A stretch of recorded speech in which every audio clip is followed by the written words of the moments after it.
Assalamualaikum, bertemu lagi dengan Bu Ainun di kelas 4. Nah, sekarang kalian sudah masuk di kelas 4. Hari ini kita masuk di tema 1, indahnya kebersamaan. Subtema 1, keragaman budaya bangsaku, pembelajaran ke-1. Fokus mata pelajaran kali ini yaitu Bahasa Indonesia, materi, gagasan pokok, dan gagasan pendukung.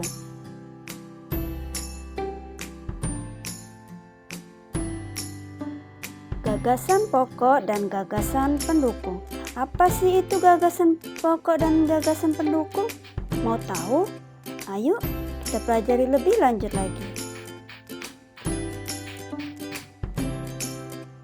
Sebelum kalian memasuki ke gagasan pokok dan gagasan pendukung, alangkah baiknya kalian harus mengetahui apa itu paragraf.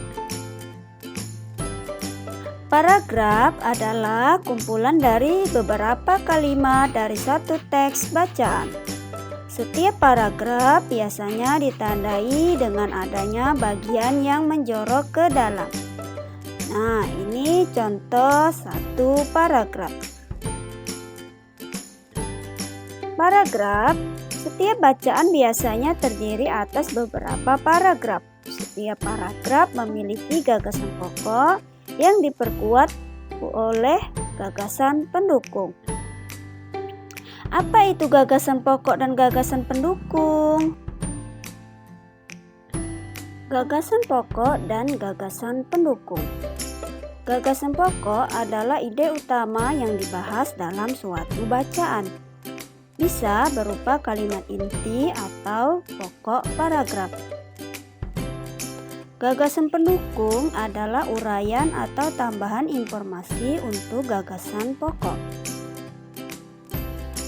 Langkah untuk menentukan gagasan pokok pada paragraf. Pertama, kamu harus membaca paragraf dengan cermat.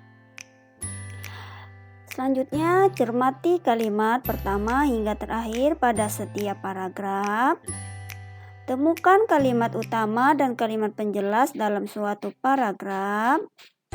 Gagasan pokok sebagai inti paragraf yang terletak di awal, dan akhir paragraf.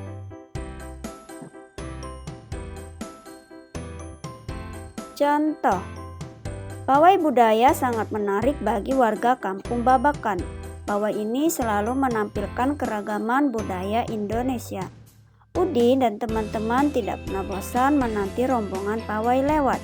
Tahun ini mereka datang ke alun-alun untuk melihat pawai tersebut. Kakek Udin pun terlihat sabar menanti.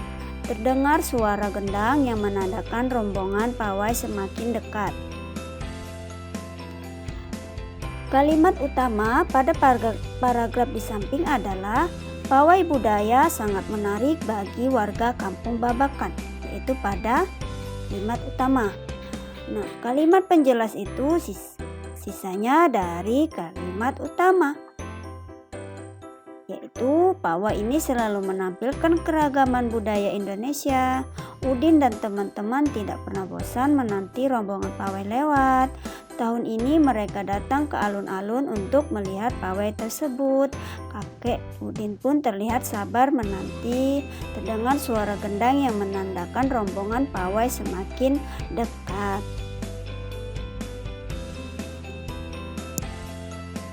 Gagasan pokok pada paragraf. Nah, di sini paragrafnya ada satu yang ditandai atau diwarnai dengan merah itu pada kalimat utama itu adalah sebagai kalimat utama sebagai gagasan pokok.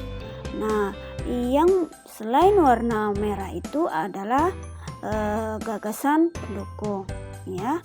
Gagasan pokoknya yaitu dapat disimpulkan pawai budaya sangat menarik. Adapun gagasan pendukungnya, pawai ini menampilkan keragaman budaya. Udin dan teman-temannya tidak pernah bosan. Mereka datang ke alun-alun untuk melihat pawai. Kakek Udin juga tidak sabar. Suara gendang menandakan rombongan pawai datang.